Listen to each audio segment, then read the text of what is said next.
भगवान शंकर कहते कुछ ऐसा हो जिससे चक्र ही समाप्त हो जाए, जिससे ये दुख सदा के लिए मिट जाए। तो भगवान कहते इसके लिए दो चीज़ें चाहिए, एक तो चाहिए ज्ञान और दूसरा चाहिए योग। ज्ञान भी दो तरह का होता है, एक ज्ञान को कहते सम्यक ज्ञान और एक होता है सिद्ध ज्ञान। सिद्ध ज्ञान किसको कहते हैं? सिद्ध ज्ञान तो समझने में कठिनाई है, सिद्ध ज्ञान कहिए अथवा इसी को सिद्धांत कहते हैं। सिद्ध ज्ञान को ही सिद्धांत कहते हैं और सिद्धांत को ही वेदांत ज्ञान कहते हैं और वेदांत ज्ञान को ही अनुभव ज्ञान कहते हैं। ये सब बातें हैं। सिद्ध ज्ञान का मतलब सिद्धांत और सिद्धांत का मतलब वेदांत ज्ञान और वेदांत ज्ञान का मतलब अनुभव ज्ञान। और अनुभव ज्ञान जिनके पास होता है, सिद्ध ज्ञान जिनके पास होता है, उनको दशा मिल जाती है, उनकी दशा ठीक हो जाती है। और जिनके पास सम्यक ज्ञान होता है उनको दिशा मिलती है। जिनके पास सम्यक ज्ञान होगा उनको दिशा मिलेगी। सम्यक ज्ञान किसको कहते हैं? सम्यक ज्ञान कहते हैं सही ज्ञान को, सम्यक ज्ञान कहते हैं उपयुक्त ज्ञान को, सम्यक ज्ञान कहते हैं यथार्थ ज्ञान को, सम्यक ज्ञान कहते हैं सद ज्ञान को। तो जिनके जीवन में सद्ज्ञान होता है, सम्यक ज्ञान होता है, उनको दिशा मिलती है। और दिशा मतलब रास्ता मिलता है, मार्ग मिलता है, उनको सही रास्ता मिल जाता है। जिनके जीवन में सम्यक ज्ञान होता है उनको सही रास्ता मिलता है।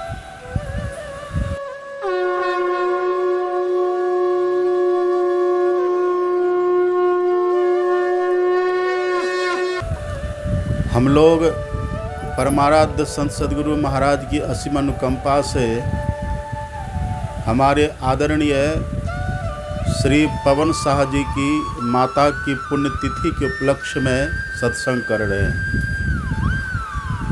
पुण्यतिथि का मतलब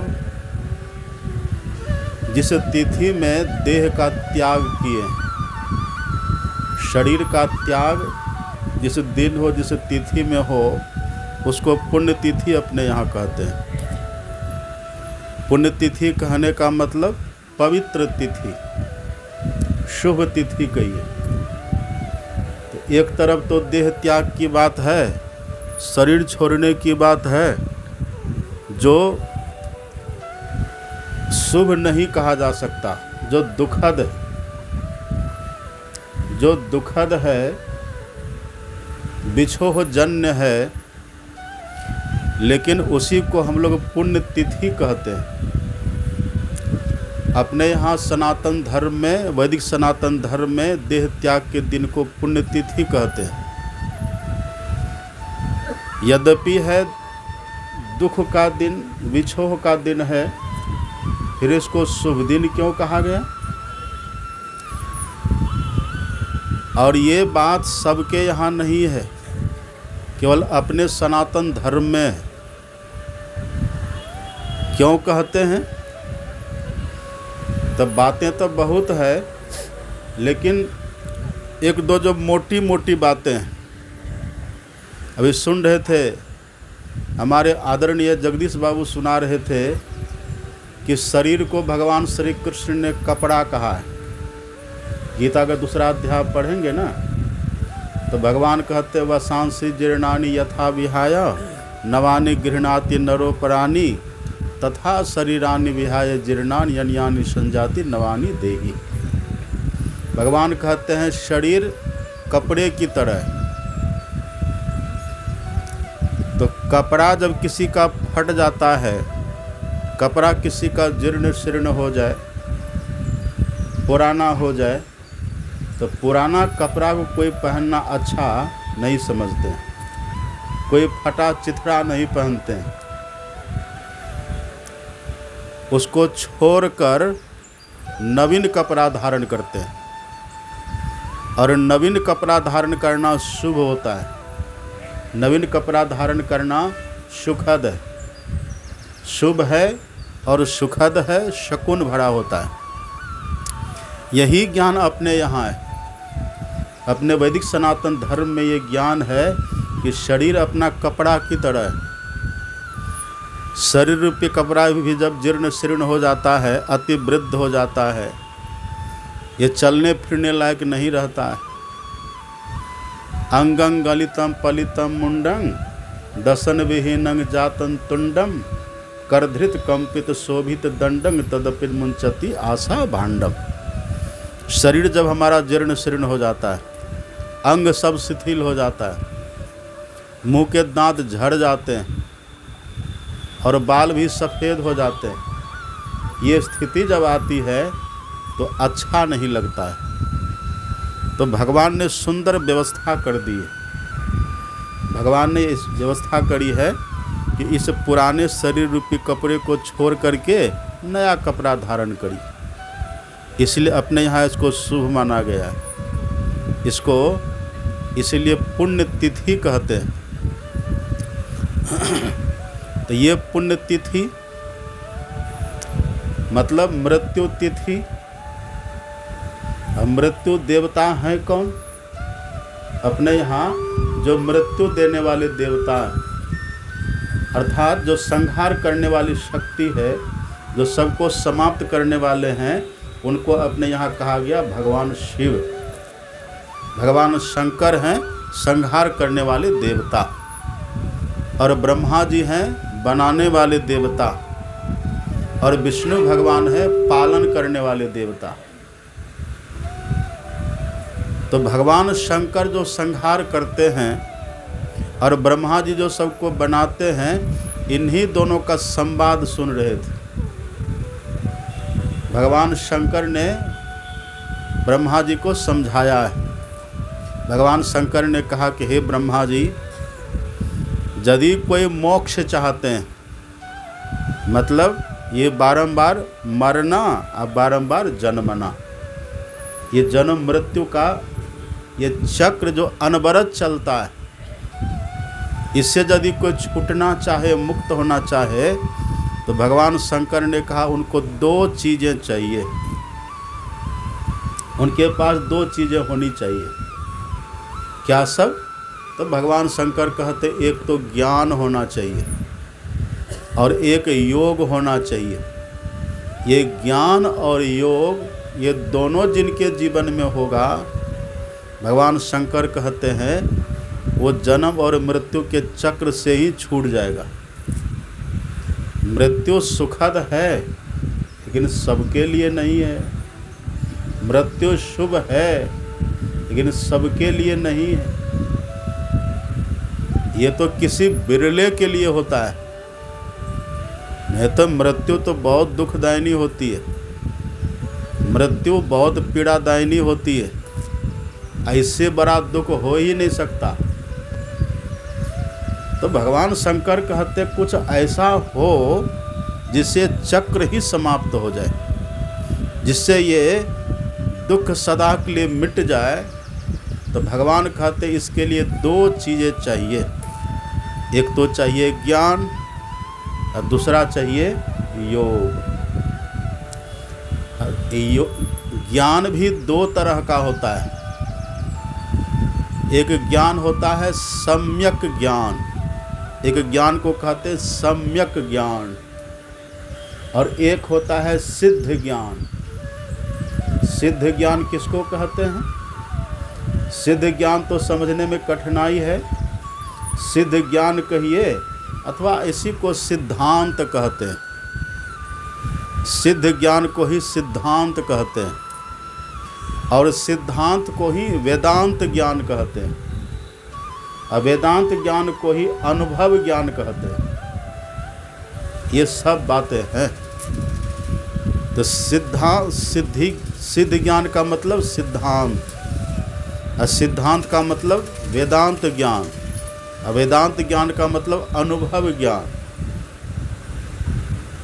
और अनुभव ज्ञान जिनके पास होता है, सिद्ध ज्ञान जिनके पास होता है, उनको दशा मिल जाती है। उनकी दशा ठीक हो जाती है।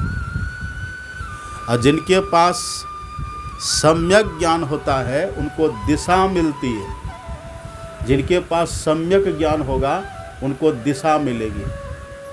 सम्यक ज्ञान किसको कहते हैं? सम्यक ज्ञान कहते हैं सही ज्ञान को। सम्यक ज्ञान कहते हैं उपयुक्त ज्ञान को। सम्यक ज्ञान कहते हैं यथार्थ ज्ञान को। सम्यक ज्ञान कहते हैं सद्ज्ञान को। तो जिनके जीवन में सद्ज्ञान होता है, सम्यक ज्ञान होता है, उनको दिशा मिलती है।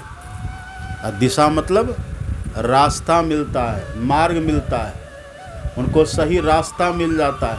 जिनके जीवन में सम्यक ज्ञान होता है उनको सही रास्ता मिलता है। सम्यक ज्ञान कहते हैं यथार्थ ज्ञान को,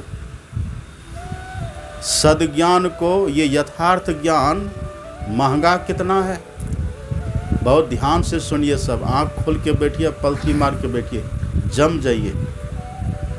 ये कहते हैं किसको? आप पढ़िएगा, रामचरितमानस को पढ़िएगा।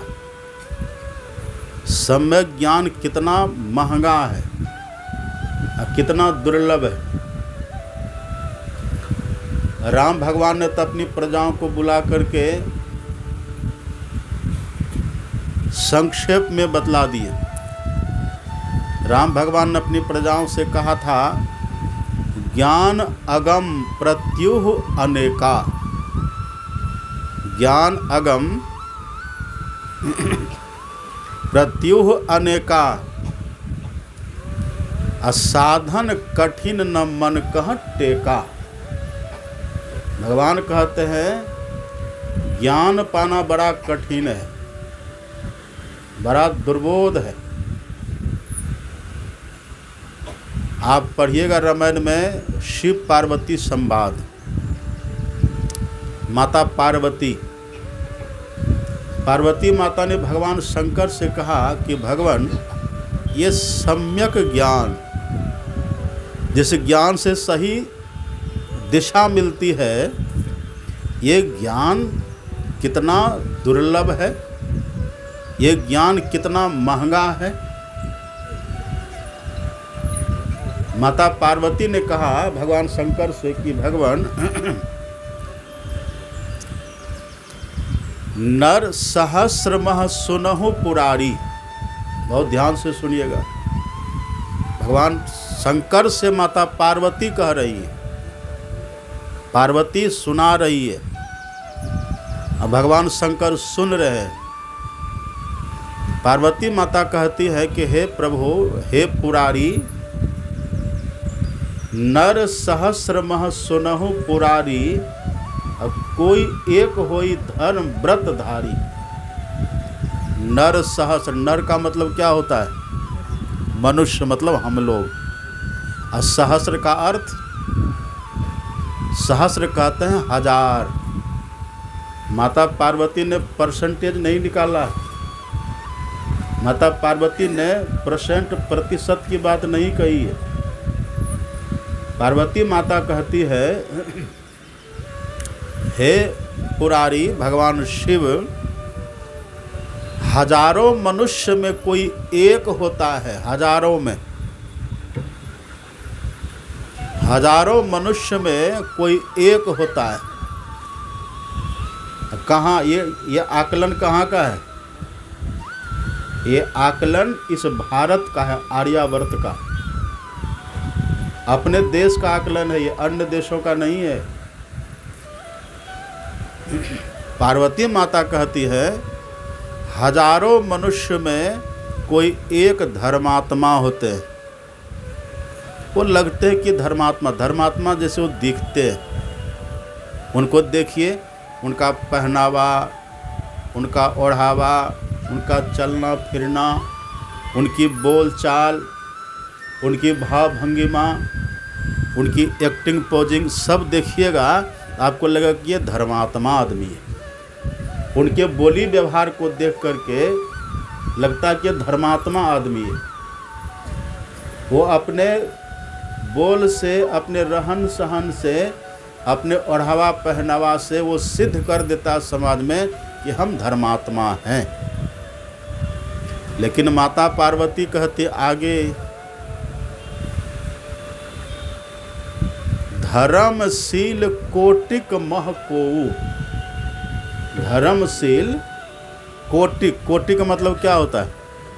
कोटि मतलब करोड़। करोड़ का अर्थ क्या होता है? करोड़ किसको कहते हैं? 100,000 का 1,00,000 होता है, जान रहे ना? 100,000 का 1,00,000, तब 100,00,000 का 1 करोड़ होता है। दायरा देखिए कितना बड़ा है। पार्वती माता बोल रही हैं, मतलब करोड़ धर्मात्मा में जिनका ओढ़ावा पहनावा बढ़िया हो, जो जिनकी बोलचाल अच्छी हो, जो देखने में सज्जन लगे, ऐसे करोड़ों व्यक्ति में माता पार्वती कहती है एक कोई होता है जो अपने को विषयों से बचा करके रखता है। देखिए, करोड़ों में कोई एक होता है जो अपने को विषयों से बचा के रखता है। इतने में रुक नहीं गई माता पार्वती, अब आगे कहती है, कोटि विरक्त मध्य श्रुति कहाई। कोटि विरक्त मध्य श्रुति कहाई, सम्यक ज्ञान सकृत जगलाई। उन करोड़ों विरक्त में कोई एक होते जिनको सम्यक ज्ञान मिलता है। सम्यक ज्ञान मतलब वो ज्ञान सिद्ध ज्ञान नहीं है जिनको हम सिद्धांत कहते हैं, वो तो दूसरे नंबर पर है। वो तो दशा देता है। ये सम्यक ज्ञान ये केवल दिशा देता है। तो जो ज्ञान हमको दिशा देगा, दिशा का मतलब सद्ज्ञान का मतलब जो ज्ञान हमको सत्य की तरफ ले जाएगा। सद ज्ञान मतलब सत ज्ञान। और सत किसको कहते हैं? सत है हम, सत है आत्मा, सत है परमात्मा। तो जो ज्ञान हमको अपनी तरफ ले जाएगा, जो ज्ञान हमको ईश्वर की तरफ ले जाएगा, माता पार्वती कहती है वो ज्ञान सम्यक ज्ञान है। अब सोचिए बात, सुन रहे हैं? जो ठीक से नहीं सुनते हैं ना जो ठीक से नहीं सुनते हैं, वह कौन कौन बाबा का नाम लेते हैं, किनका किनका नाम लेते हैं। अभी फिलहाल में एक लड़का को हमने बहुत जोर से डांटा। अपना ग्रुप चलता है ना, कितना व्हाट्सएप ग्रुप चलता है ना, महर्षि मही गौशाला है, संतमत दर्शन है, एक कई अपना ग्रुप है जो सत्संगियों का चलता है। उस ग्रुप ने हमने देखा अपने महापुरुषों का ज्ञान नहीं देते हैं लोग, सदगुरु महाराज का कोटेशन नहीं देते हैं, महर्षि संत सेवी जी महाराज का, महर्षि साहिब स्वामी जी महाराज का जो सम्यक ज्ञान है वो कोटेशन नहीं डालते हैं, उनका बयान नहीं देते हैं। किनका किनका देते हैं? जो अभी बिल्कुल है वायरल हो रहा है। सम्यक ज्ञान में पार्वती माता के दृष्टिकोण में जो अभी बहुत दूर है। हम ये नहीं कहते कि शून्य है, ये नहीं कहते है, लेकिन जो ज्ञान हमको सत्य के तरफ जाने की दिशा देगा वो सम्यक ज्ञान अभी उससे कोसों दूर है। देख रहे हैं ना, माता पार्वती का हिसाब देख रहे हैं। पूरा गणित पढ़ी थी वो माता पार्वती। नर सहस्रमः सुनहु पुरारी, कोई एक होई धर्म व्रत धारी। धर्मशील कोटिक मह को, विषय विमुख विरागरत हो। धर्मात्मा की तरह दिखना और है, और विषयों से अपने को बचा करके रखना ये और बात है। समाज के सामने कुछ और होते हैं और निर्जन में कुछ और होते हैं, एकांत में कुछ और होते हैं। ऐसे नहीं, ऐसे बहुत करोड़ों धर्मात्मा में कोई एक होते हैं जो अपने को विषयों से बचा लिया है, अपने को बचा करके रखते हैं, रखने का प्रयास करते हैं और प्रयास में सफल भी होते हैं। तब उसमें फिर दुर्लभ है जिनको अब सम्यक ज्ञान मिलेगा, सम्यक ज्ञान मिलेगा। यही सम्यक ज्ञान हमको दिशा देता है। ये सम्यक ज्ञान की महिमा कितनी है, बहुत ध्यान से सुनिएगा। इस सम्यक ज्ञान की देखिए, जो सही ज्ञान है, उचित ज्ञान है, बिल्कुल रियल हकीकत में जो ज्ञान है, उसकी महिमा कितनी है। अब गीता का 12वां अध्याय पढ़िए, भगवान श्री कृष्ण ने कितना सुंदर कहा है। भगवान कहते श्रेयो ही ज्ञान, ज्ञान श्रेष्ठ है किससे, अभ्यासाज। श्रेयो ही ज्ञानम अभ्यासाज, अभ्यास से ज्ञान श्रेष्ठ है। मतलब एक ऐसा व्यक्ति जिनको सम्यक ज्ञान अभी नहीं हुआ, बिना सम्यक ज्ञान के ही देखा देखी कहा सुनी के अनुसार वो कुछ अभ्यास में लग गया है। इसी को कहते हैं, कबीर साहब ने इसी की भर्त्सना की है, कबीर साहब ने इसी का खंडन किया है। कबीर साहब कहते हैं, देखा देखी भक्ति का कबहू न चढ़सी रंग। देखा देखी कोई करने लग जाए, रंग नहीं चढ़ेगा, भक्ति का रंग नहीं चढ़ेगा, सत्संग का रंग नहीं चढ़ेगा। जो कोई जय मिले उनसो नर, होए पवित्र लगे हरि रंगा। ये रंग नहीं लगेगा। जो देखा देखी करेंगे, फलाना कर रहा है तो हम भी करेंगे, फलाना जा रहा है तो हम भी जा रहे हैं, ये देखा देखी करने वाले नहीं।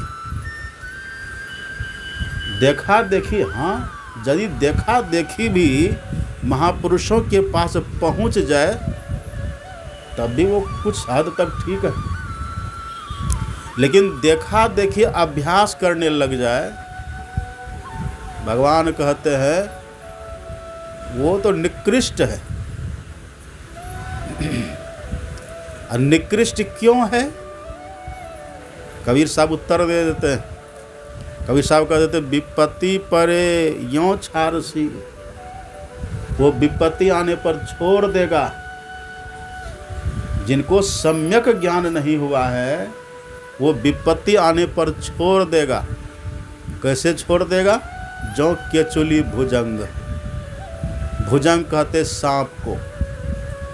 अब देखिए, सांप की देह पर एक कवर होता है जिसको केचुल कहते हैं, उसका शरीर पूरा उससे ढका रहता है। केचुल, केचुआ, वो जब पकता है तो पकने के बाद सांप उसको अपनी देह पर से नीचे उतार देता है, उसको नहीं रखता, उसको भार जैसा लगता है। तो जो देखा देखी करता है उसको भक्ति भार हो जाती है। जो देखा देखी करता है उसको योग, उसको ध्यान भार लगेगा। एक को हमने पूछा, ध्यान करते हैं? कर देते हैं। ये उत्तर है भार वाला, इसको कहते हैं भार। जैसे केचुआ भार हो जाता है ना सांप को। जब तक ये सम्यक ज्ञान नहीं होगा तब तक हमको भार लगेगा, तब तक भक्ति भार लगेगी, ध्यान भार लगेगा, और तब तक सत्संग भी भार लगेगा, भार लगता है।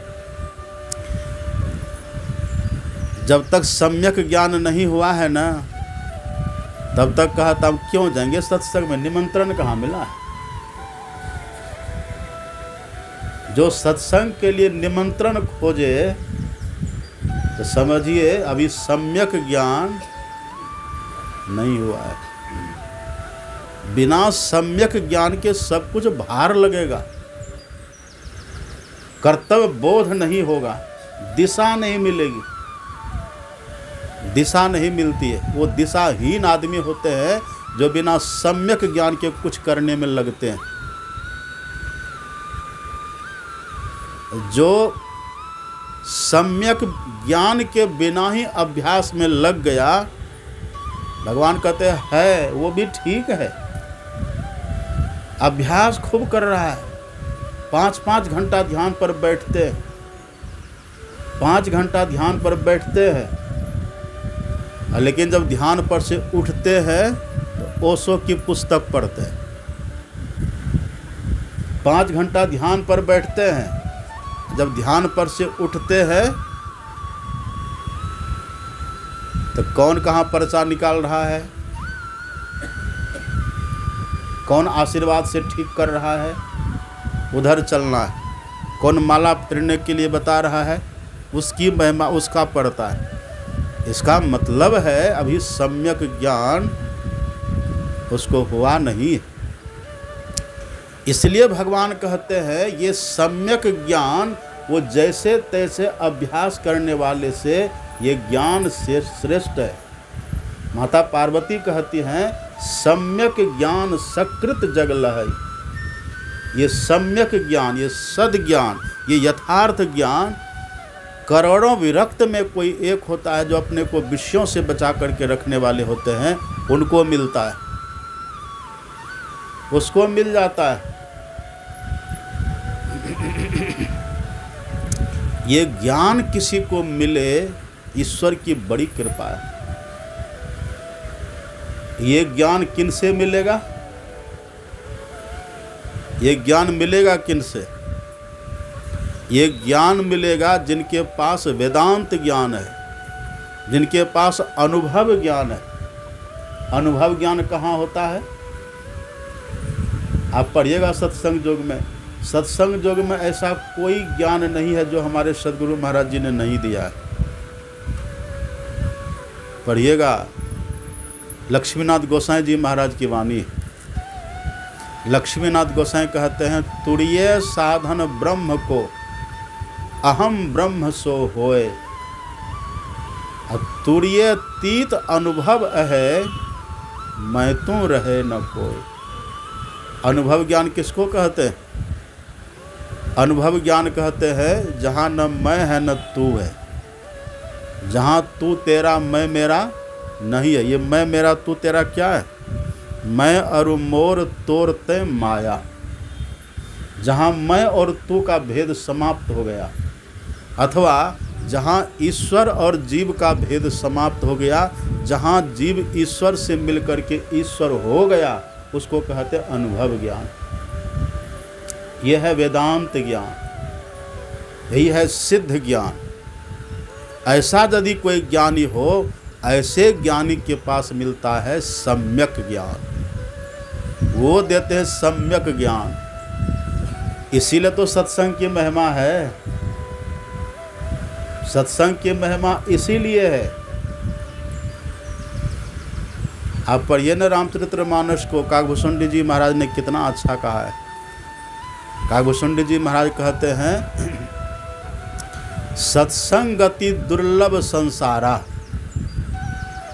निमिष दंड भरी एक बारा। निमिष दंड, सत्संग है बड़ा दुर्लभ। सुन रहे मेरी बात सब, सुन रहे कि सुतल लोक में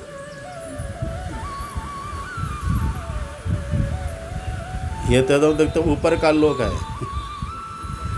ऊपर का लोक। सत्संग जब भी करे तो थोड़ा फ्री जगह पर कराइए। यदि यहाँ लोग अटान ने खा रहे हैं,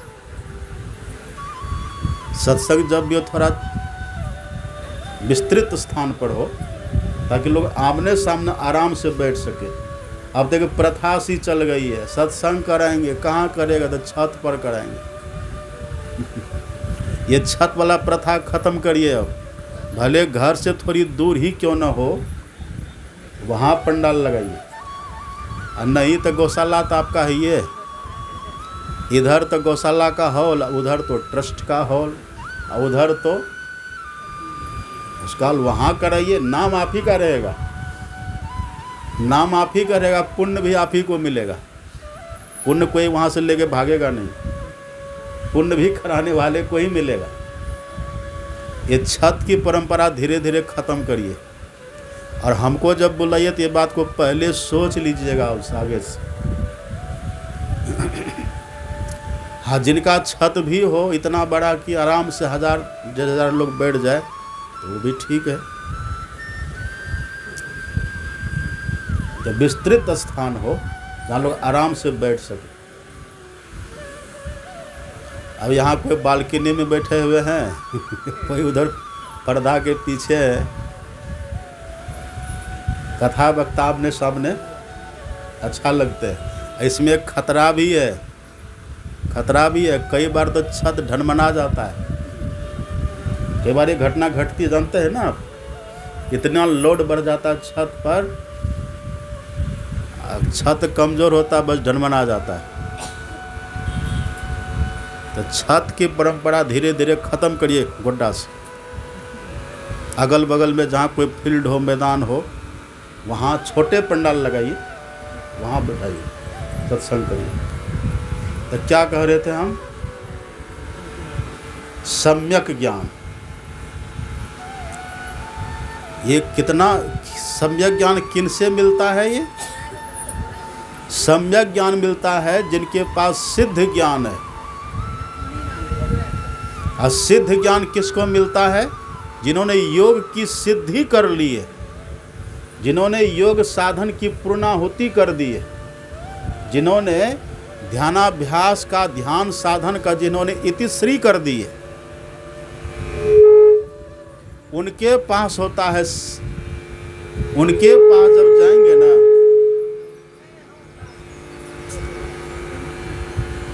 उनके पास जाने से सम्यक ज्ञान मिलेगा। कितनी देर में मिलेगा? उनके पास जाने से सम्यक ज्ञान कितनी देर में मिलेगा? काकभूषुंडी जी कहते निमिष दंड भरी। निमिष थोड़ी देर में मिल जाएगा, पल भर में मिलेगा। और उनको बोलना पड़ेगा। हम लोग इतना क्यों बकबकाते हैं? हम लोग क्यों बकबकाते हैं? हम लोग भी कहीं कहीं जाते हैं ना, हम भी कहीं कहीं जाते हैं। यदि कम समय दिया तो हमारी भी भिरकुटी टेढ़ी होती है। ये सभी हमारे अशोक बाबा की भिरकुटी टेढ़ी हो गई ना, ऐसे मेरी भी होती है। यदि कहीं गए, हमको बुलाया, समय कम दिया तो एकदम भिरकुटी टेढ़ी हो जाती है। समय कम दिया हमको बुला करके, ये मन में हो जाता है। लेकिन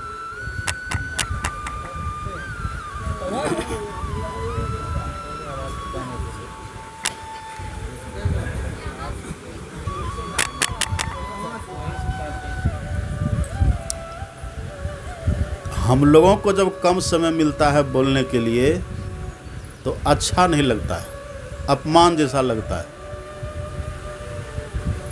लेकिन जो अनुभवी होते हैं, तब हम लोगों को कम समय मिलने पर दुख होता है, उनको ज़्यादा समय मिलने पर दुख होता है। वो तब बस आप पढ़िएगा सहजोबाई की वाणी, माता सहजोबाई। माता सहजोबाई जब गई है अपने गुरु चरणदास जी महाराज के पास, तो चरणदास जी महाराज के पास गई सहजोबाई। और चरणदास जी हैं कौन? चरणदास जी महाराज की वाणी है, जब से अनहद घोर सुनी। चरणदास जी की वाणी है, सेवक से स्वामी होवे, सुने जो अनहद नाद। जीव ब्रह्म हुए जात है, पावे अपनी आद। ये आद, अपने आद को पाए हुए महापुरुष है चरणदास जी महाराज। इनके पास सिद्ध ज्ञान है। वहाँ जब गई है माता सहजोबाई तो वहाँ जा कर के प्रणाम किया है तो गुरु प्रसन्न हो गए। अब प्रसन्न हो गए तो उसमें घटना क्या घट गई बीच में, माता सहजोबाई लिख देती हैं, सहजो गुरु प्रसन्न हुए, अब मूंद लियो दो नैन। अब कोई यहाँ पर आ जाए मेरे पास प्रणाम करे और हम आंख बंद कर ले, तो कैसा घमंडी महात्मा है, कहेगा कि नहीं? कोई यहाँ आवे प्रणाम करे हम आंख बंद कर ले तो कैसा लगेगा? यहाँ देखिए माता सहजोबाई ने प्रणाम किया, वो प्रसन्न हो गए और आंख बंद कर लिए।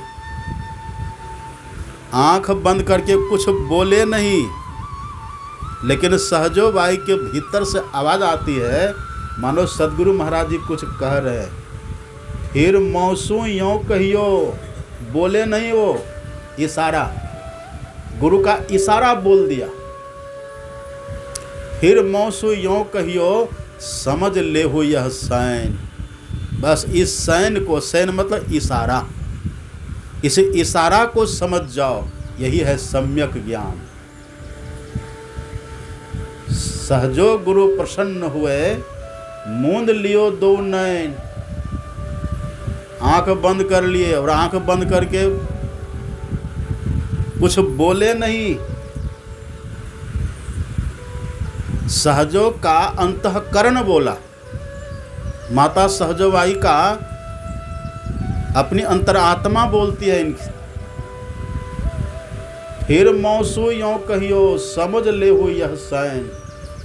ये तो इस तरह से लिखा हुआ है ना, आप पढ़िएगा दूसरी जगह दक्षिणामूर्ति स्तोत्र में पढ़िएगा, उसमें लिखा हुआ है वट तरोर मूले गुरुड़ युवा वृद्धा शिष्या। वट तरोर मूले युवा गुरुड़ वृद्धा शिष्या। मौनम, मौन है वहां बैठे हुए, मौनम छिन्न संशय। एक कोई युवा, एक युवक गुरु है, एक युवा गुरु बैठे हुए। कहाँ बैठे हैं? एक वट वृक्ष के नीचे में। वट वृक्ष के नीचे में, वट समझ रहे हैं ना, बरगद, एक बरगद पेड़ के नीचे में एक युवा गुरु बैठे हुए हैं। कैसे बैठे हुए हैं? मौनम, मौन है। और शिष्य कैसा है? वृद्धा शिष्या। शिष्य है बूढ़ा, शिष्य है बूढ़ा और गुरु है युवा, और शिष्य है गुरु है मौन, कुछ बोल नहीं रहे।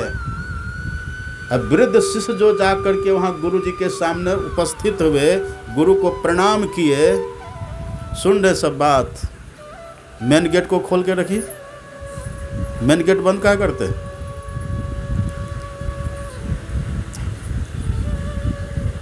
तो वो जो वहाँ पर बैठे हुए हैं, अब वृद्ध शिष्य जा करके प्रणाम किए तो उसका फल क्या हुआ? इसका परिणाम क्या हुआ? छिन्न संशय, मौनम छिन्न संशय। शिष्य के भीतर के संशय का नाश हो गया। कुछ बोल नहीं रहे हैं, कुछ बोलते नहीं हैं, बस केवल वो बैठे हैं। उनके पास जब वो गए हैं, उनके पास जाने मात्र से उनका संशय नाश हो गया। मतलब क्या हुआ? संशय नाश का मतलब क्या हुआ? उनको जो ज्ञान मिलना चाहिए, सम्यक ज्ञान उसको हो गया। एक दिशा उनको मिल गई। महापुरुष के दर्शन से सिद्ध ज्ञान नहीं होता है, सिद्ध ज्ञान तो योग करने से होगा। महापुरुष के दर्शन से, उनके दर्शन की महिमा है, उनके दर्शन से सम्यक ज्ञान होता है।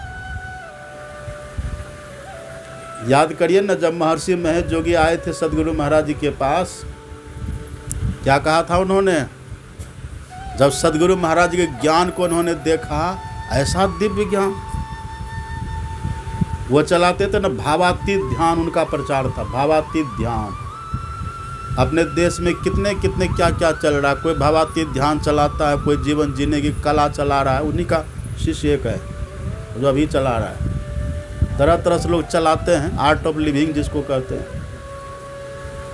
तो महर्षि महेश जोगी वहाँ आए। अब वो जब देखा सदगुरु महाराज के ज्ञान को, अरे यहाँ तो सिद्धांत है, यहाँ तो अनुभव ज्ञान है, यहाँ तो जीव ब्रह्म की एकता है। उन्होंने कहा कि सरकार, इस ज्ञान का प्रचार देश में तो होना ही चाहिए, विदेश में भी होना चाहिए। तब विदेश जाएंगे तो कैसे जाएंगे? पैदल जाएंगे? लीजिए मेरा हवाई जहाज, उनके पास अपना था हवाई जहाज, लीजिए ये मैं आपको गिफ्ट करता हूँ, और जाइए विदेश की धरती पर इस दिव्य ज्ञान का प्रचार करिए।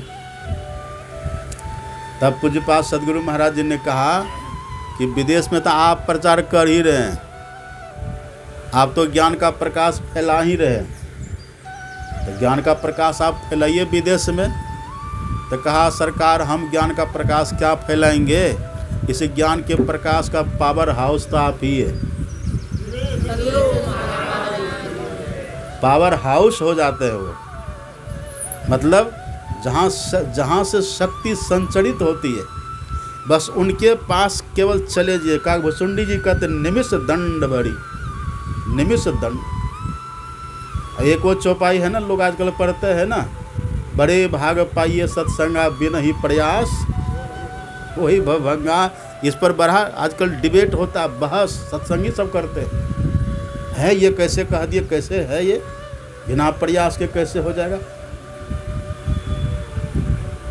निमिष दंड, उनके पास गए कि वो सम्यक ज्ञान हो जाएगा, जो सम्यक ज्ञान करोड़ों विरक्त में किसी एक को मिलता है। करोड़ों धर्मात्मा में कोई एक विरक्त होते हैं, हजारों मनुष्य में कोई एक धर्मात्मा होते हैं। वो ज्ञान, जिस ज्ञान के लिए राम भगवान कहते ज्ञान अगम प्रत्यु अनेका, ये सम्यक ज्ञान है, सिद्धांत नहीं। सिद्धांत तो अपने से करना होगा तब मिलेगा, लेकिन दिशा मिल जाती है, सद्ज्ञान मिल जाएगा, सच्ची दिशा मिल जाएगी, रास्ता मिल जाएगा। यही सम्यक ज्ञान जो है, इस ज्ञान के लिए कृष्ण भगवान कहते हैं जैसे तैसे अभ्यास करने वाले से ये ज्ञानी सम्यक ज्ञानी श्रेष्ठ है। अब जिनको सम्यक ज्ञान हो गया, तब ये श्लोक बड़ा विलक्षण है गीता के 12वां अध्याय का। ये जो श्लोक है भगवान का, ये बहुत कुछ कहता है।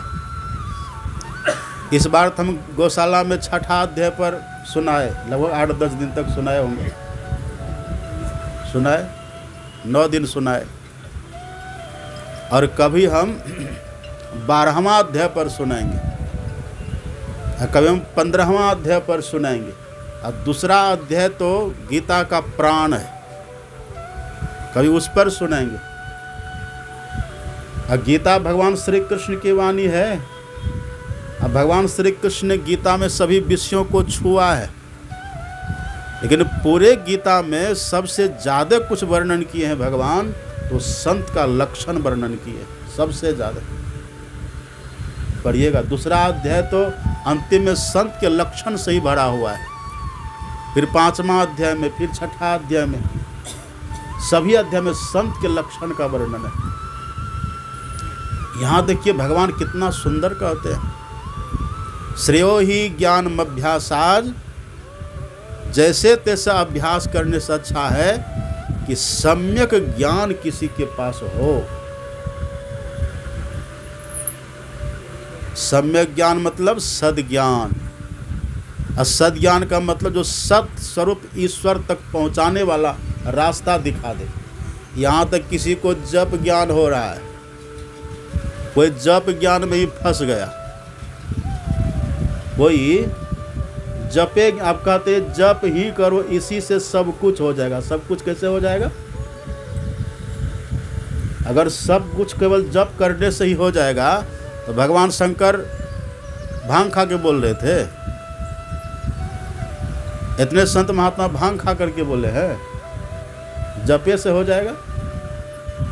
सद्ज्ञान सम्यक ज्ञान का मतलब वह ज्ञान जो हमको सतत स्वरूप परमात्मा तक के इस रास्ता को प्रशस्त कर दे, उस रास्ता पर हमको चढ़ा दे अथवा चढ़ने के योग्य काबिल हमको बना दे, वो है सम्यक ज्ञान। ये ज्ञान चाहिए। इसलिए तो भगवान कहते हैं योगहीनम कथम ज्ञानम मोक्षदम भवति भो, योगोपि ज्ञानहीनस्तु न क्षमो मोक्ष कर्मणि तस्माद् ज्ञानम च योगम च मोक्षुर दृढ़म अभ्यसत। ये ज्ञान चाहिए। बक तो कितनों कर लेंगे, बक करने का, अलबल बकने का, मनगढ़ंत बात कहने का कोई महत्व नहीं है, कोई महत्व नहीं है। तो ये सम्यक ज्ञान यदि किन्हीं के पास, ये होगा कैसे? बस थोड़ी देर का भी उन महापुरुषों का संग मिल जाए, थोड़ी देर का भी उनके संग मिले, बस केवल संग में चले जाइए। कैसे जाइए? जिज्ञासु बन करके। अगर लोहा चुंबक के पास जाए तो अवश्य उसमें चिपकेगा। अगर लोहा चुंबक के पास जाएगा तो लोहा में भी चुंबकीय गुण आएगा, आएगा कि नहीं आएगा? आएगा।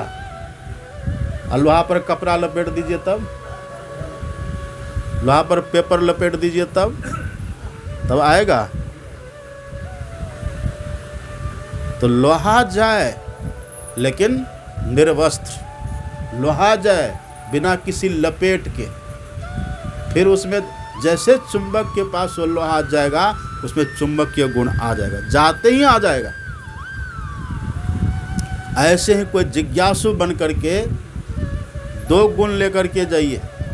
कौन सब गुण? सिद्क और सबूरी। सिद्क और सबूरी। सिद्क का मतलब होता है सच्चाई के साथ, और सबूरी का मतलब होता है संतोष लेकर के। संतोष की भावना, भीतर से तृप्त होकर के जाइए। दुनिया का कोई पदार्थ मांगने की भावना मन में हो नहीं हो। हम जाते हैं, कबीर साहब ने भावना लेकर के, कामना लेकर के संत महापुरुषों के पास जाने वाले को बहुत फटकार लगाया, बहुत डांटा। कहे कबीर सुनो भाई साधु, अंधों को क्या कीजिए जी। सुने ना, ऐसी दीवानापन है, ये दीवानगी है लोगों की कि ऐसे संत के पास पहुंचते हैं जो ब्रह्म स्वरूप है। अब वहाँ दीवानगी लेकर के हम जाते हैं, नहीं मिलेगा। जो सिद्क और सबूरी लेकर के जाएंगे तब आप पढ़िएगा, शांतो दांतो तिविरक्तः सुशुद्धो गुरु भक्तस्तपोनिष्ठा शिष्यो। इतना गुण लेकर के जाए हम, फिर देखिए जाते ही ज्ञान होगा। लेकिन हम कैसे जाते हैं? हम जाते हैं अशिष्ट हो करके, हम जाते हैं भोगी बन करके, हम जाते हैं रोगी बन करके। इसीलिए जो ज्ञान होना चाहिए, हम जाते हैं लोभी बन करके, हम जाते हैं परीक्षा के ख्याल से, हम जाते हैं असद भाव लेकर के। इसीलिए जो सम्यक ज्ञान संत महापुरुषों के संग से होना चाहिए वो ज्ञान नहीं होता है। ये सम्यक ज्ञान हमको नहीं हो पाता। समय बीत रहा है, वर्षों, लेकिन अभी तक भी सम्यक ज्ञान नहीं हुआ। थोड़ा सा भी कहीं कोई चमत्कार देख लिए, थोड़ा सा कहीं कोई दिखावा देख लिए, कहीं थोड़ा प्रपंच देख लिए, कहीं थोड़ा आडंबर देख लिए, उधर मन लुभा जाता है, क्योंकि सम्यक ज्ञान नहीं है। और सम्यक ज्ञान यदि हो जाए, भजन तो दूर की बात है, यह सम्यक ज्ञान भी व्यक्ति को मानव तन दे देता है, और सम्यक ज्ञान दिशा देता है। सुन मेरी बात को कि भूख लग गई है, बस अब थोड़ा और कहेंगे, पूरा करके तब छोड़ेंगे। अब देखिए सम्यक ज्ञान क्या करता है, ये दिशा देगा। जब सम्यक ज्ञान हो गया अब यहीं से सिद्ध ज्ञान शुरू होता चला जाएगा। सिद्ध ज्ञान कितने तरह का होता है? सिद्ध ज्ञान 4 तरह का होता है। अपने यहाँ वैदिक सनातन धर्म में सिद्ध ज्ञान भी 4 तरह का होता है। एक सिद्ध ज्ञान वो होता है जो सिद्ध ज्ञान हमको मानस जप करने से प्रकट होता है। जब जप की सिद्धि किसी को मिलती है तो जप की सिद्धि से भी भीतर में ज्ञान होता है अपने। उस ज्ञान को भी कहते ब्रह्म ज्ञान।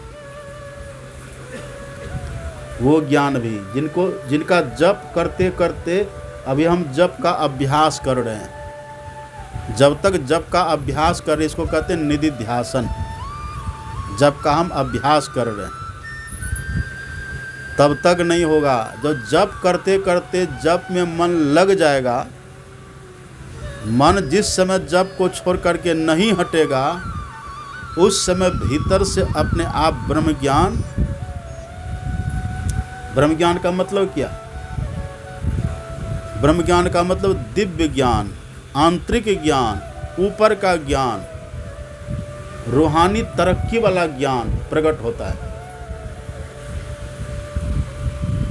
होता है।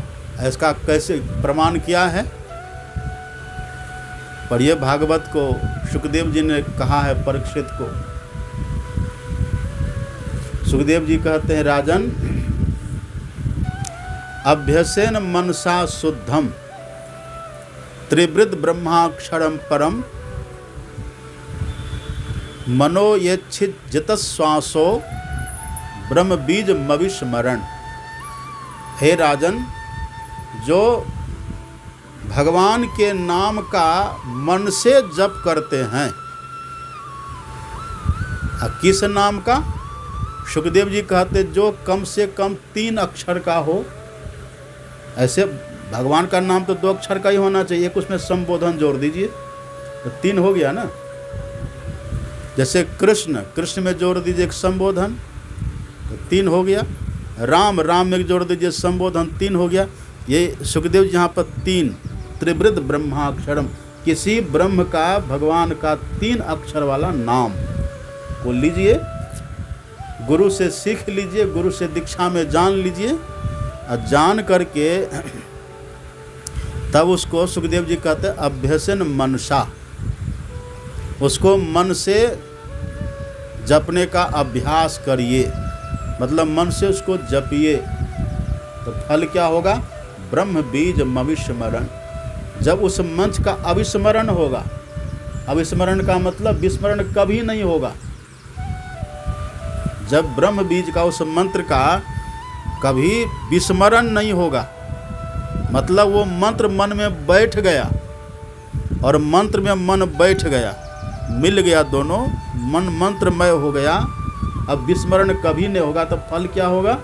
सुखदेव जी कहते हैं वहाँ पर ब्रह्म बीज, ब्रह्म ज्ञान प्रकट होगा। अब ब्रह्म ज्ञान का मतलब अंदर का ज्ञान, अध्यात्म ज्ञान, इसी को कहते हैं अध्यात्म ज्ञान अब प्रकट होगा। ये अध्यात्म ज्ञान भौतिक ज्ञान से बहुत श्रेष्ठ होता है। भौतिक ज्ञान में मलिनता होती है। सुन रहे हैं? हम जैसे बोलना शुरू करते सब सोना शुरू कर देते। दुश्मनी है क्या?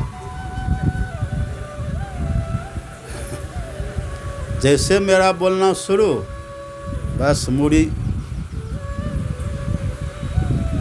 जैसे लाइन चला गया।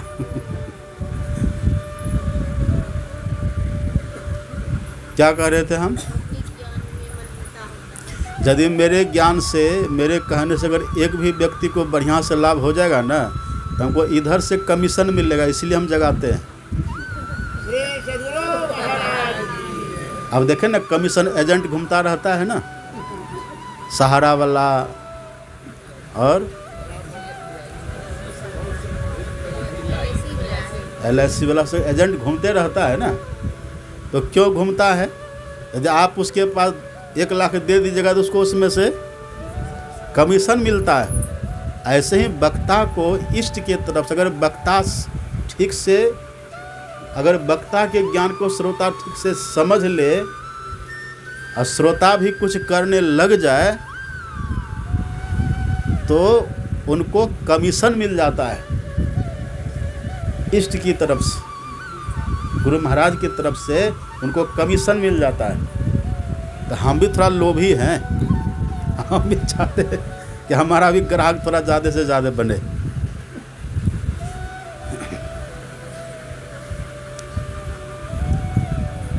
तो जब मन मंत्र में लग जाएगा ना, उस समय भी ज्ञान प्रकट होता है। वो जप की सिद्धि से ज्ञान, इसलिए उसको भी कहते हैं सिद्ध ज्ञान। और उस ज्ञान की महिमा कितनी है। इधर एक बैठा हो पीएचडी डिलीट वाला, इधर एक बैठा हो जप को बढ़िया से सिद्ध कर लेने वाला। पीएचडी वाले लच्छेदार बोलेंगे, लेकिन आत्मा को शांति नहीं मिलेगी।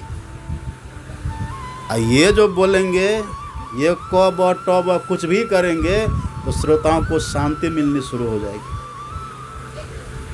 क्योंकि वो अपने तरफ होकर के बोलते हैं। ये फर्क हो जाएगा।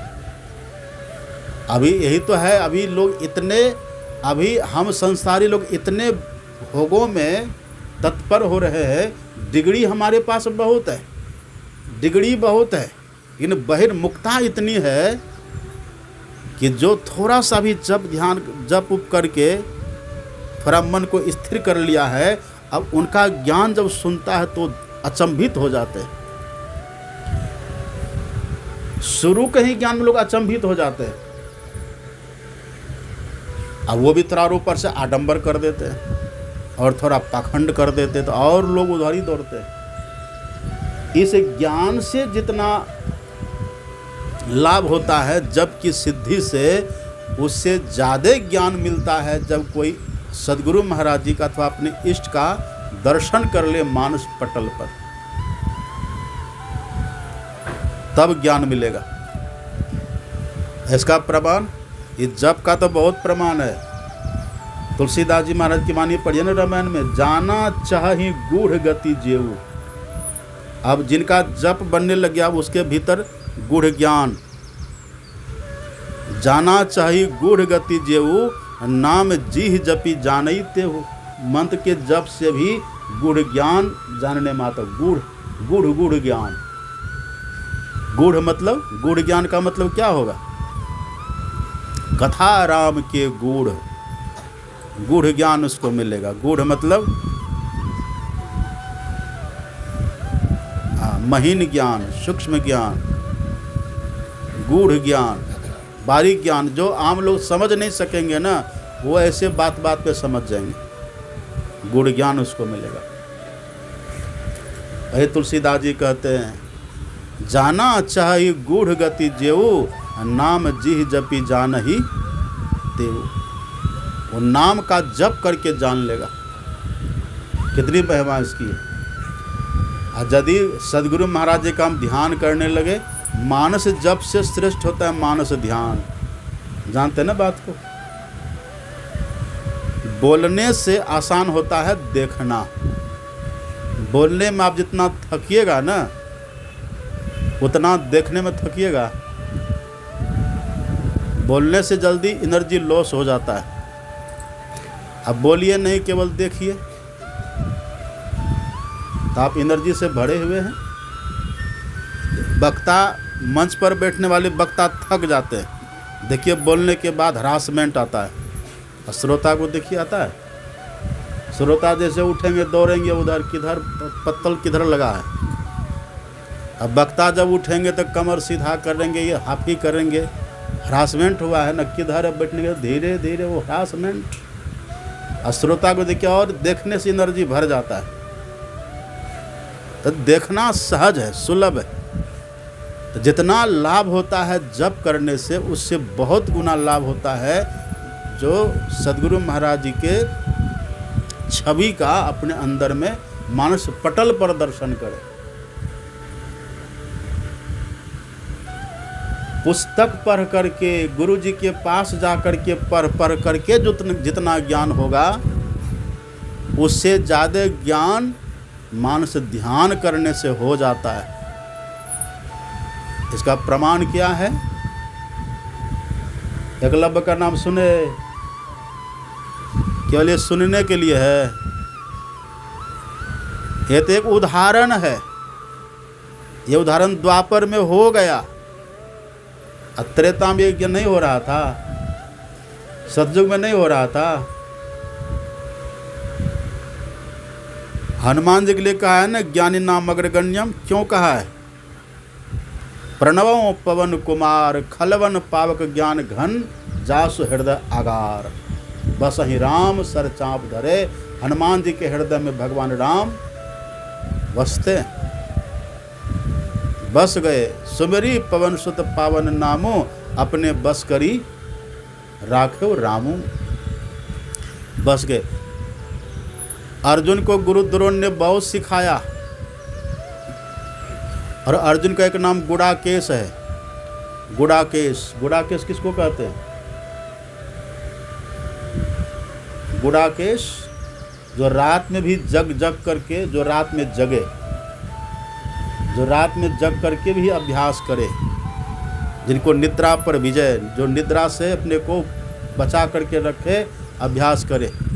अर्जुन रात में भी जग करके अभ्यास करता था बाण चलाने का, दिन में भी करते थे, और गुरु द्रोण उनको स्वयं से शिक्षा देते थे। जानते हैं कि नहीं? और एकलव्य जब गया पढ़ने के लिए, तो उस समय जाति पाति की इतनी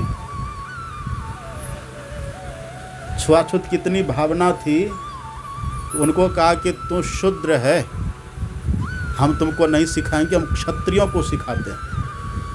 हाँ, यद्यपि उसमें लॉजिक ये था कि सेना में क्षत्रियों को ही जाना चाहिए, धनोपार्जन वैश्य ही करते हैं। एक ये है अपने यहाँ की एक व्यवस्था है।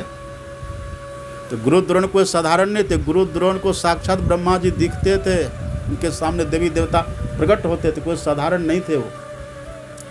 पर तब की ये कुछ व्यवस्था थी, कहा हम तुमको नहीं बताएंगे, नहीं पढ़ाएंगे, तुम जाओ।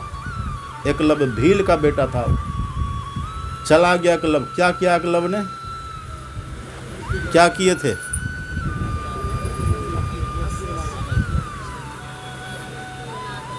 गुरु द्रोण जैसा थे वही नाक नक्शा वाले की मूर्ति बना ली अपने से, कोई शिल्पी को नहीं बुला करके लाए,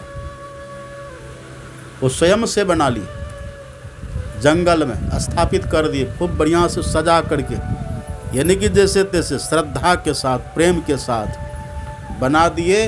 और वहीं पर बैठ करके उनकी पूजा, पूजा क्या करते थे वो? वहाँ घंटा लगाए थे, साफ सफाई करते थे, अब बैठ करके ध्यान करते थे। गुरु द्रोण की जो मूर्ति थी, ध्यान करते थे, और ध्यान में हूबहू उगा लेते थे, और उगा करके तब उनको जैसा भीतर में संकेत मिलता था, जैसी प्रेरणा मिलती थी, वैसा करते थे।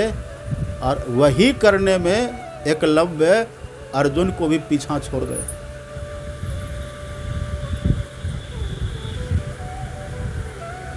भीतर में इष्ट दर्शन से भी देखिए कैसा ज्ञान होता है। अर्जुन ने जब पहली बार देखा था, जानते न कैसे देखा था? कुत्ता आगे आगे चल रहा था भूखा, वो अपना अभ्यास कर रहे थे। हम कहीं ध्यान करें, हम ध्यान करने के लिए बैठे हों, आ जाए कपिल देव बाबू, तो ध्यान पर से उठ जाएगा, ये बैठी बैठी गप करना शुरू कर देंगे। ध्यान गया, इनसे पहले गप करेंगे। मनोरंजन में लग गए ना। एकलव्य अभ्यास कर रहे थे, अपना अभ्यास कर रहे थे वो। अब कुत्ता करके भूखा, तो खलल पहुंचा उनके अभ्यास में, एक बाण मार दिया कुत्ता के मुंह में। अब वो ऐसा बाण मारा कि एक ही बाण इतना बाण में बदला, उसके मुंह में जाके पूरा बाण भर गया। अब बिंधा नहीं, लगा नहीं, एक बूंद भी खून नहीं गिरा। मुंह उसका बंद। ये कला अर्जुन नहीं सीखा था और गुरु द्रोण ये कला सिखाए भी नहीं थे। अर्जुन ने देखा, कहा गुरुदेव ये अद्भुत कला ऐसा किसने किया? ये कला किनके पास है? ये कला तो मैंने भी नहीं सीखी है। आगे जाते थे दिखता कि भील बालक वो अभ्यास कर रहा है। गुरु द्रोण कहते ठहरो, दिखा रहे तो मेरे इष्ट आ गए, प्रणाम किए। कहा कैसे तूने सीखी है कला? कहा गुरुदेव आप ही से मैंने सीखी है,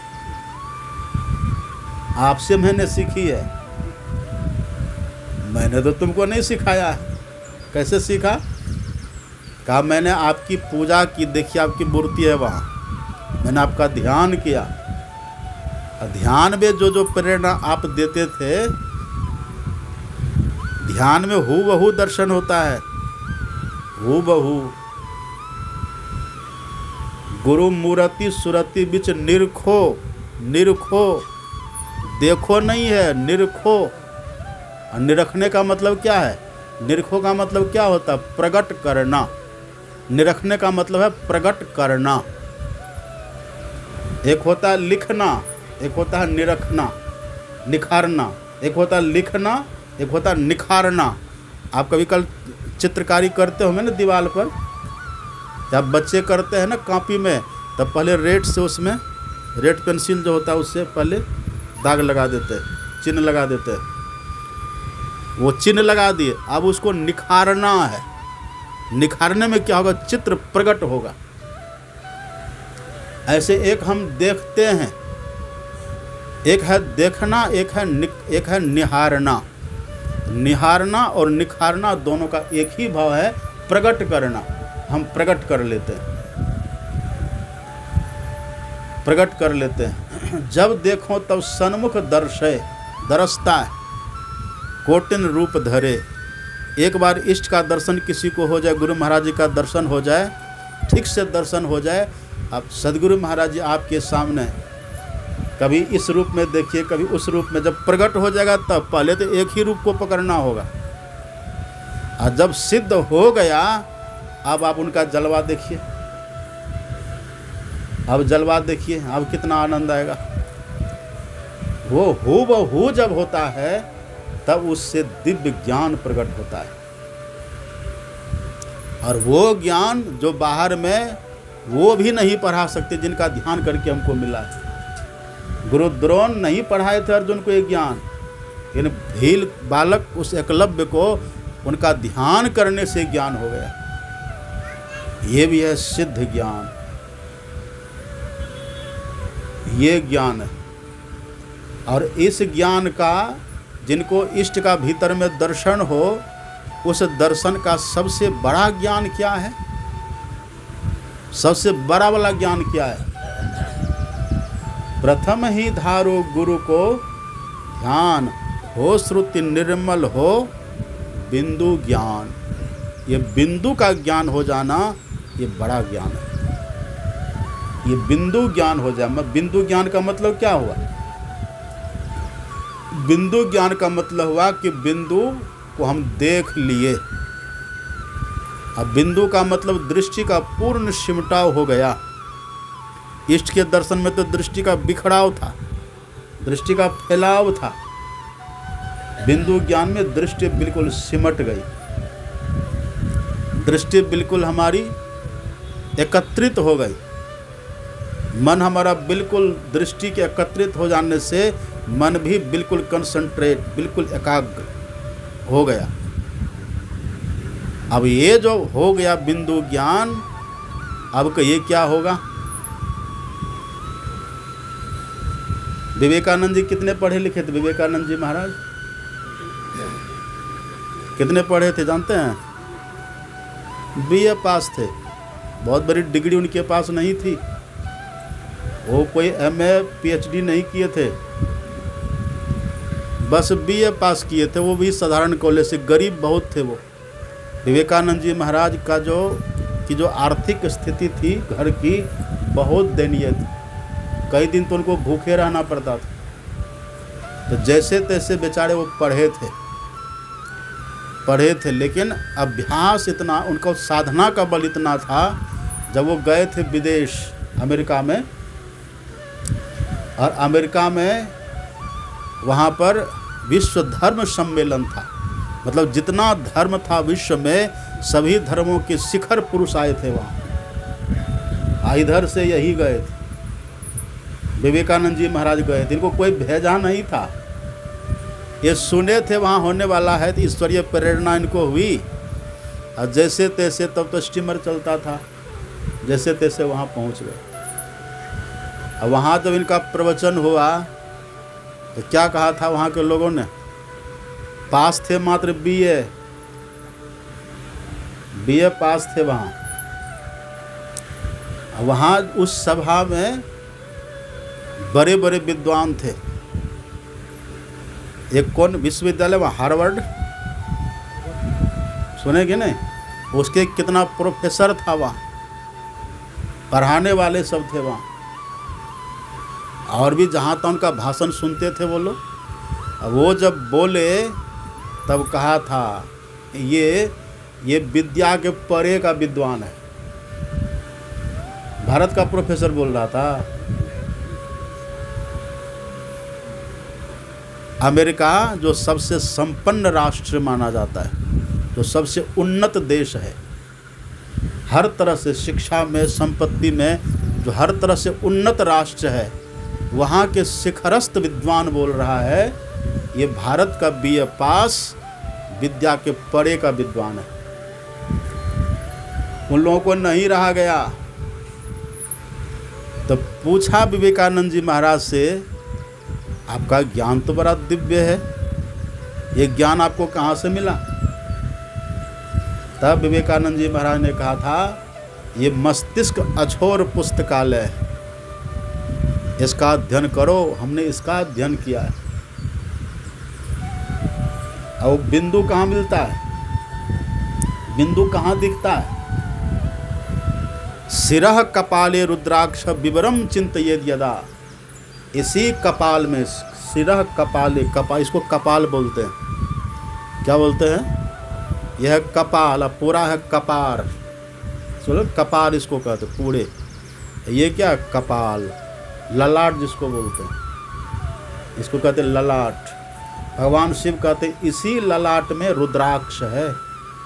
और रुद्राक्ष का मतलब क्या होता है? रुद्र प्लस अक्ष, रुद्र घन अक्ष बराबर रुद्राक्ष। रुद्र मतलब शिव, अक्ष मतलब नेत्र, शिव नेत्र।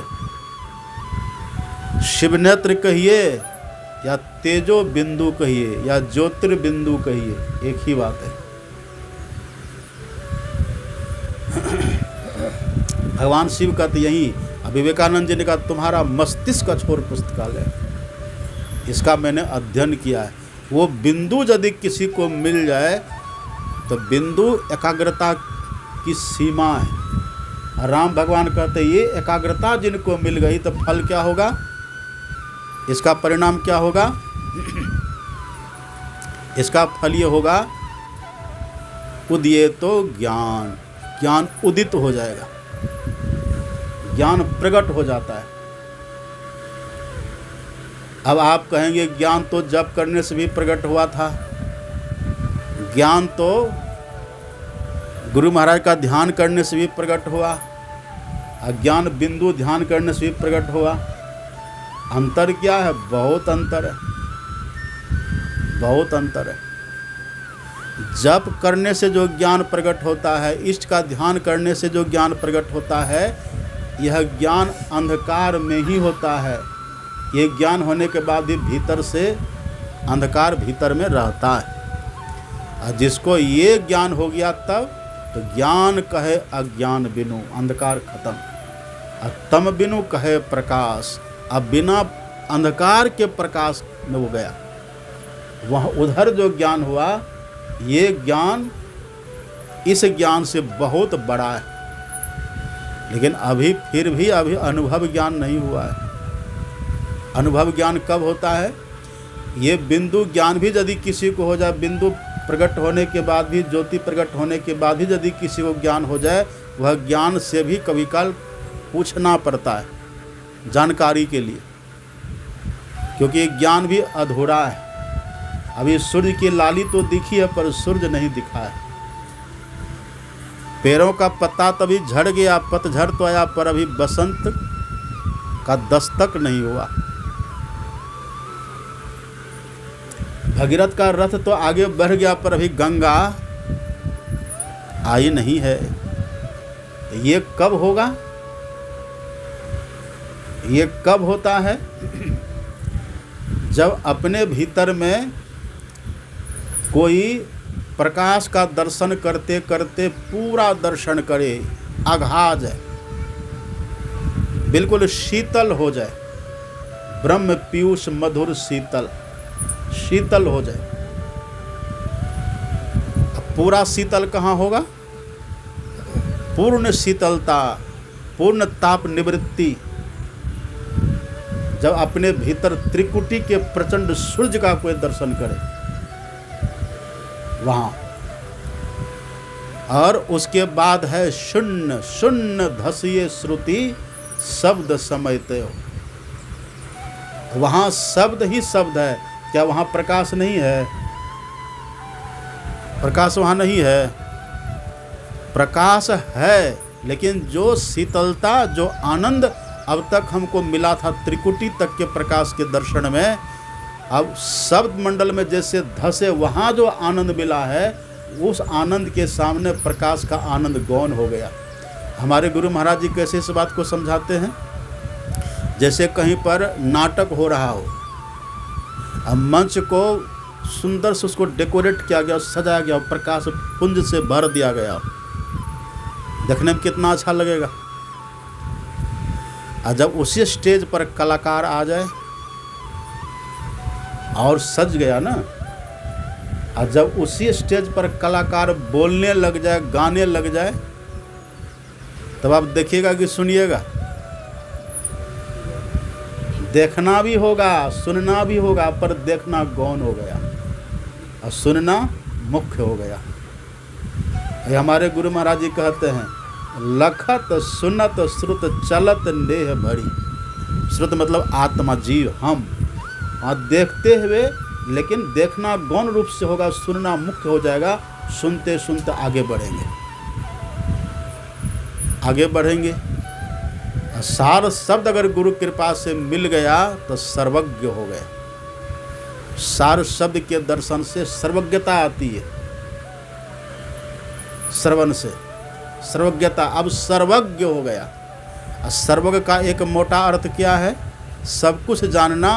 और सर्वज्ञ का एक, सर्व कहते हैं प्रकृति, सर्व कहते हैं प्रकृति को। प्रकृति में उभय प्रकृति, परा अपरा में जितना ब्रह्म है, परमात्मा है, सबका पूर्ण ज्ञान हो गया, पूर्ण ज्ञान। और सार शब्द का जहाँ उद्गम है वही तो है ईश्वर परमात्मा। वहाँ जो जाकर के मिल गए, वहाँ पर हो गया अब वेदांत ज्ञान, वेद का जानने का अंत हो गया। वहाँ हो गया अब तुर्यातीत चले गए हम। तुर्यातीत अनुभव है, मैं तो रहे न कोई, वहाँ न हम है न कुछ दूसरा है, वहाँ ईश्वर ही ईश्वर, हम प्रभु प्रभु हम एक ही होई। द्वंद्व अरुद्वैत रहे नहीं कोई, मैं ही ऐसी आरती कीजिए, भवमः जन्म बहुरी नहीं लीजिए। जन्म मृत्यु का चक्कर ही समाप्त, यही है योग। मानस जप और मानस ध्यान हुआ मानस योग, और अग्नि की ज्योतियों का योग हुआ बिंदु ध्यान और दृष्टि योग, नाद योग। यही योग है, इसी का ज्ञान सम्यक ज्ञान है, और इसी की सिद्धि अनुभव ज्ञान है। भगवान शंकर कहते ये यदि किसी के पास हो जाए ना, तो देह रहते वो मुक्त पुरुष है, वो पूर्ण तृप्त पूर्ण ज्ञानी होकर के कल्याण को पालेगा। फिर उनकी पुण्यतिथि कभी मनाने की जरूरत नहीं होती। फिर उनकी क्या मनती है? निर्वाण तिथि। जैसे हम लोग सदगुरु महाराज की निर्वाण तिथि मनाते हैं, परिनिर्वाण दिवस मनाते हैं, वो होता है। फिर अपराह्न काल में भी आप सुनेंगे।